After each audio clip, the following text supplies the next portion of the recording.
लेकिन अब सारे हिंदू और सभी सनातनी अब अमर्यादित होकर के उस बांध को तोड़ते हुए भारत और बांग्लादेश की सीमा को तोड़ करके और फिर जा करके उसे भी अखंड भारत में उसे भी विलय करने का अब काम अब हिंदू और सारे सनातनी करेंगे। जो बांग्लादेशी घुसपैठियां भारत में रह रहा है, पहले उसको टोकेंगे, फिर उसको रोकेंगे, फिर ठोकने का काम करेंगे। मैं पुनः यह बड़ी जिम्मेदारी के साथ मैं कहना चाहूंगा और ये अब चेतावनी है, अब सभी हिंदुओं की जो सब्र की सीमा थी अब वह टूट चुकी है।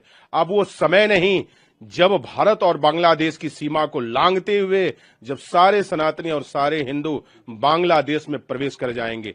अब वो समय बहुत ज्यादा दूर नहीं है। अगर यदि बांग्लादेश इस पर भी नहीं संभलता है तो फिर वही उदाहरण लागू होता है, सठे साठियम समाचरित, जैसे को तैसे। अगर जो जैसे में खुश रहता है उसको उसी में जवाब देना पड़ेगा। और मैं पुनः फिर यह बड़ी जिम्मेदारी के साथ मैं पुनरावृत्ति करता हूं कि अब विश्व देखेगा, दुनिया देखेगी कि हिंदू किसे कहते हैं। जो हिंदू अब तक मौन रहा, जो अब तक ज्ञान देता रहा, क्षमा मांगता रहा, अब तक हिंदू मौन रहा, कुछ न बोला, बस केवल वह अपनी सहन शक्ति को छुपाते हुए मर्यादाओं का पालन किया है। लेकिन अब सारे हिंदू और सभी सनातनी अब अमर्यादित होकर के उस बांध को तोड़ते हुए भारत और बांग्लादेश की सीमा को तोड़ करके और फिर जा करके उसे भी अखंड भारत में उसे भी विलय करने का अब काम अब हिंदू और सारे सनातनी करेंगे।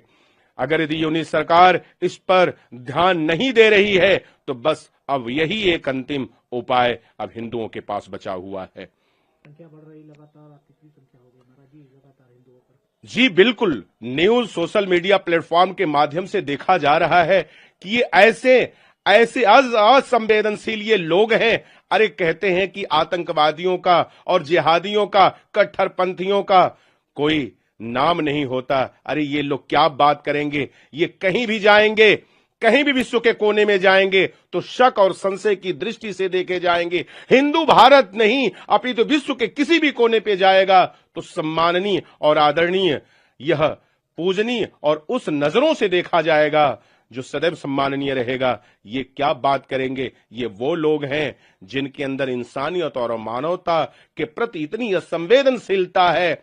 मैं इसकी भर्त्सना करता हूं और निंदा करता हूं और न्यूज सरकार को पुनः चेतावनी दे रहा हूं कि संभल जाओ, नहीं तो फिर जो एक रेखा है दोनों देशों की, वो रेखा को हिंदू पार करते हुए और फिर वहां से बांग्लादेश को विच्छेदन करके और उसे आजाद करके और ला करके भारत में विलय कर देगा। अब वो समय आ चुका है।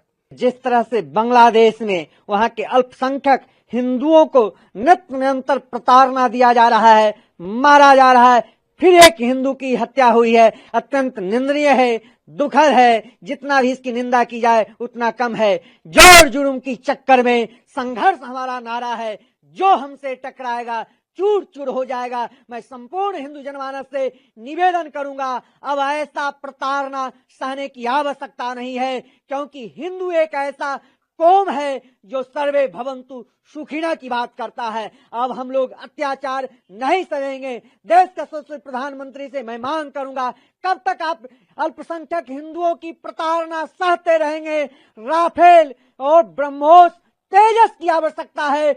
बांग्लादेश को भारत में विलय करने की आवश्यकता है। जिस तरह से हमने बांग्लादेश को जो है पाकिस्तान से अलग करके एक जो है देश बनाने का काम किया था, आज वह पूरा समय आ गया कि बांग्लादेश को भारत में विलय करने का। किसी भी अल्पसंख्यक हिंदुओं को प्रताड़ना नहीं सहेंगे। जो बांग्लादेशी घुसपैठियां भारत में रह रहा है, पहले उसको टोकेंगे, फिर उसको रोकेंगे, फिर ठोकने का काम करेंगे। किसी भी अत्याचार का जो है प्रतिकार करूंगा। किसी भी क्रिया का प्रतिक्रिया होता है, कंटके नैव कंटकम। ऐसे जल्लाद आतंकवाद जो है, ऐसे आतंकवादियों को मिट्टी में जो है मिलाने का काम करूंगा।